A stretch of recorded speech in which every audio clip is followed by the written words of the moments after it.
Chers entrepreneurs, bonjour et bienvenue dans cette vidéo dans laquelle je souhaite aborder avec vous les trois étapes par lesquelles vous devez passer si vous voulez véritablement écraser votre coût d'acquisition par prospect. En fait, c'est cette réalité, c'est le coût d'acquisition d'un prospect en réalité qui va être déterminant dans votre capacité justement à déployer des actions de génération de prospects qui sont rentables. C'est-à-dire que le coût, ce que ça vous coûte d'obtenir quelqu'un qui va devenir qui a un certain pourcentage de devenir votre client, eh bien, si c'est relativement abordable pour vous, vous allez pouvoir déployer plus d'actions et donc générer plus de prospects et donc potentiellement plus de chiffre d'affaires pour votre activité. Et si par contre c'est prohibitif, eh bien, vous n'allez pas prendre le risque et puis petit à petit, votre activité va décliner. Donc, c'est pourquoi c'est extrêmement important que vous puissiez justement être armé de techniques pour pouvoir écraser votre coût de génération, votre coût de génération de prospects.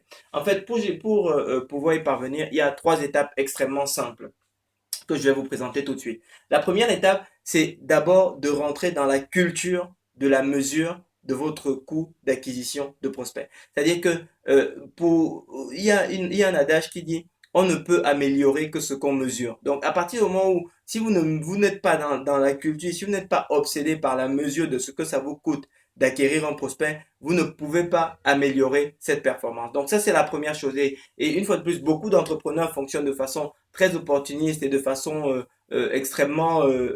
voilà, extrêmement hasardeuse sur ce point-là. Ils font une action, ils disent voilà, ça m'a coûté tant, bon, voilà, ça a marché, ça n'a pas marché, mais ils sont pas en mesure de mettre des chiffres sur ce que ça leur a coûté de générer un prospect par telle ou telle approche. Et ça, c'est véritablement dommageable, mais c'est potentiellement compréhensible. Et je vais vous expliquer justement dans la deuxième étape comment est-ce que vous pouvez résoudre ce type de problème. Justement, la deuxième étape, c'est mettre en place le suivi du coût au prospect dans votre entreprise. En fait, lorsqu'il faut mettre en place justement la mesure de ce coût au prospect, il y a deux grands types d'actions qu'il faut différencier. Il y a un type d'action pour lesquelles c'est facile à faire, c'est-à-dire qu'en général, lorsque vous faites une action de génération de prospects sur le web, c'est relativement facile de pouvoir mettre en œuvre un mécanisme de mesure de votre coût au prospect. Donc ça, c'est la première chose. Ensuite, la deuxième chose, c'est que lorsque vous êtes, par exemple, plutôt sur une action hors du web,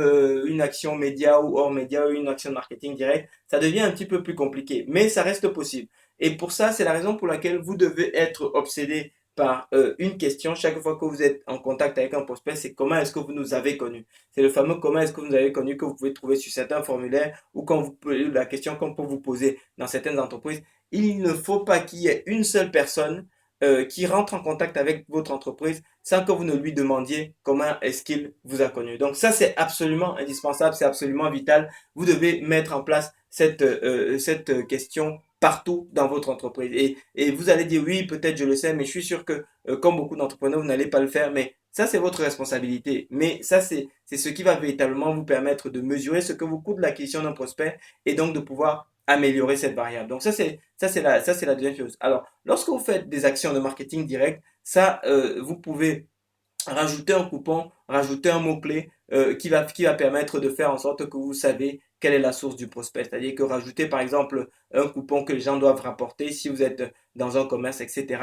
Si c'est une campagne par téléphone, vous aurez la possibilité par exemple de faire en sorte que vous pouvez acheter de façon extrêmement peu coûteuse un numéro que vous redirigez qui vous permet de filtrer quels sont justement quels sont est-ce que lorsque votre téléphone sonne, est-ce que ça vient de votre action justement de génération de prospects ou pas. Donc voilà voilà la deuxième étape que vous devez absolument mettre en place pour pouvoir améliorer votre coût de contact au prospect. La troisième action que vous devez mettre en place maintenant, c'est tester.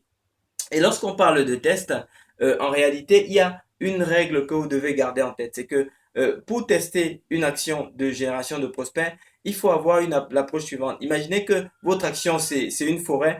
Eh bien, il faut toujours tester de façon générale déjà la disposition. Il faut toujours tester les arbres avant les feuilles. En clair, c'est quoi? En clair, ce que je veux vous dire, c'est que il faut par exemple d'abord tester l'offre de façon générale avant de tester des éléments spécifiques comme par exemple la couleur ou le positionnement de telle ou telle chose sur le prospectus ou bien l'ordre dans lequel vous allez donner tel ou tel argument si c'est vous êtes sur une annonce télé ou une annonce radio ou bien si vous êtes sur une page web la couleur du bouton. Voilà, avant d'arriver sur ces éléments extrêmement spécifiques, il faut commencer par les éléments généraux, c'est-à-dire par exemple l'offre en elle-même ou la promesse client que vous faites de façon générale sur Internet. C'est par exemple la phrase d'accroche de la page sur laquelle votre prospect va arriver. Donc ici, la logique et la philosophie, c'est de dire, je teste d'abord la forêt avant de tester justement les feuilles. Et si vous procédez de cette façon, vous êtes en mesure. Moi, j'ai fait des tests sur lesquels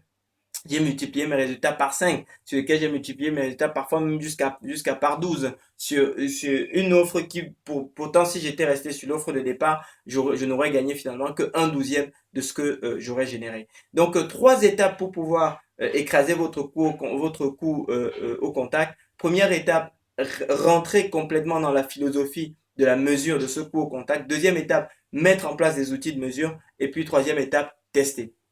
Voilà, donc c'est ce que je souhaitais partager avec vous dans cette vidéo. Maintenant, on organise un webinaire justement dans lequel on rentre encore plus en détail et on vous montre dans le détail comment est-ce qu'on a mis en place justement des variables de test, etc.